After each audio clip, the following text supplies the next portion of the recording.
The NFL Combine kicks off this week in Indianapolis. We're going to go through and preview who I believe will be the top performer at each position, and then maybe throw in a guy who could help themselves or needs a good week to help themselves on draft boards. And before we get to the positions, let me just start with this.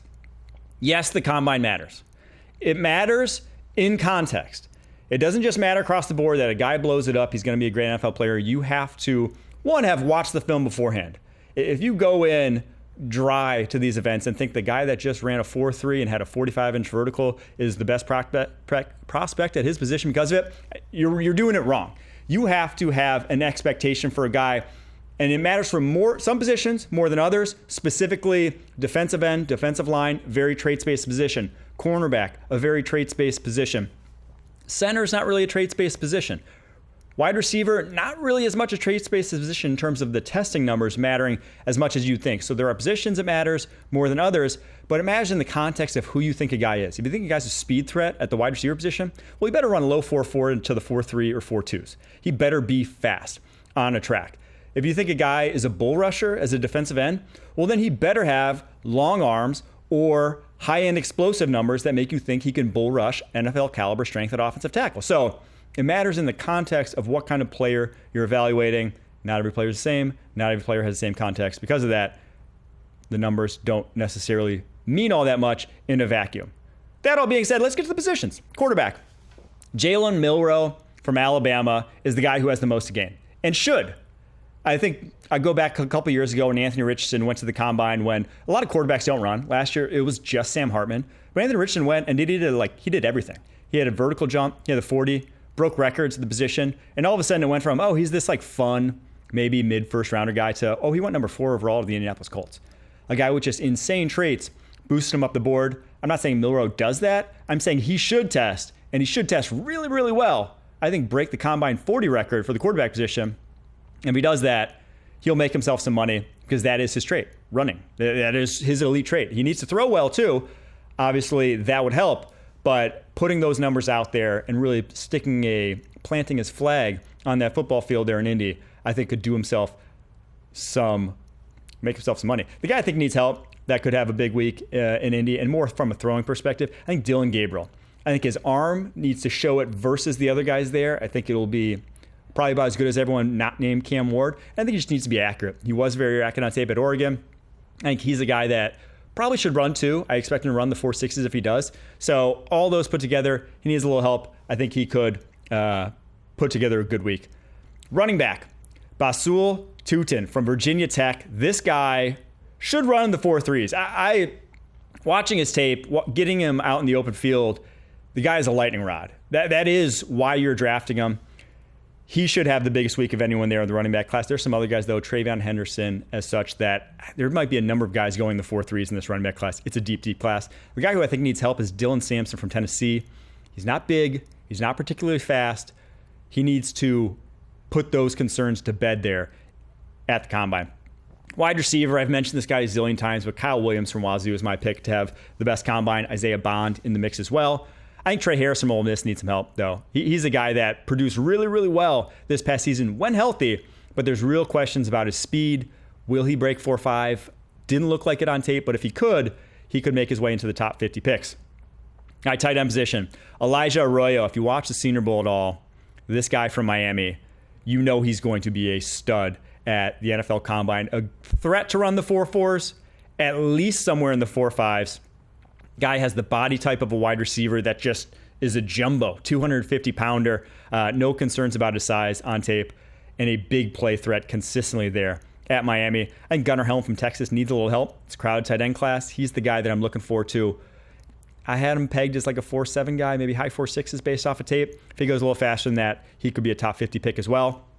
Offensive tackle position, get ready for Charles Grant out of William and Mary. A real threat based off his tape to break the Combine record for the offensive tackle position. Could run in the 4.7s at over 300 pounds. The guy flies. Make sure you go and check him out over the course of the weekend. And I think Ariante Ursary from Minnesota is my guy on the flip side, who it's a crowded tackle class in terms of the second group. We all know the top names, whether it's Armand Membu, whether it's Kelvin Banks, whether it's Will Campbell from LSU. He's kind of in that second tier that may not go first round, but teams still need offensive tackles and might draft him there. If he tests well, I think he has a chance to go at the back end of the first round just because of the desperation at that position.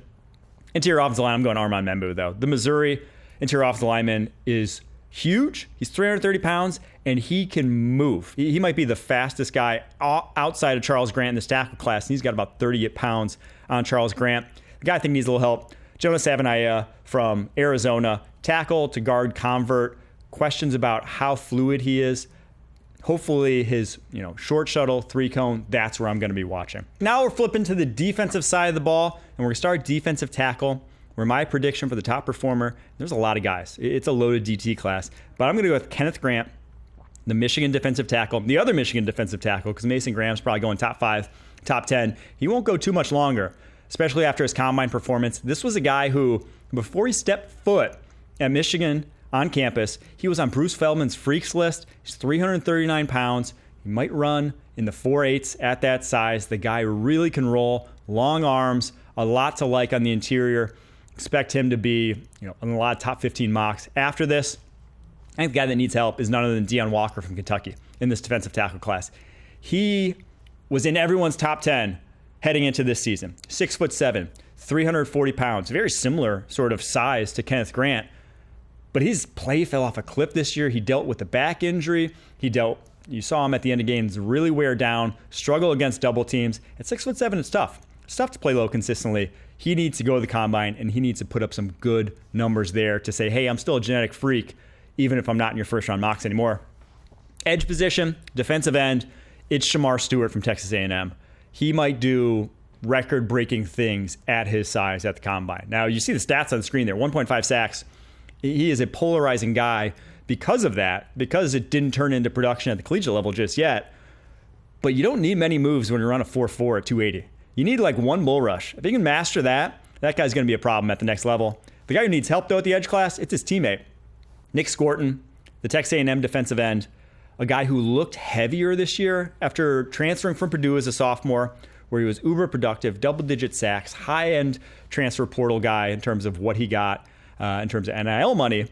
It just didn't come to fruition this past year. Like I said, he played a little heavy, looked a little slower. He needs to trim down, and he needs to get back to the guy we saw at Purdue. Linebacker.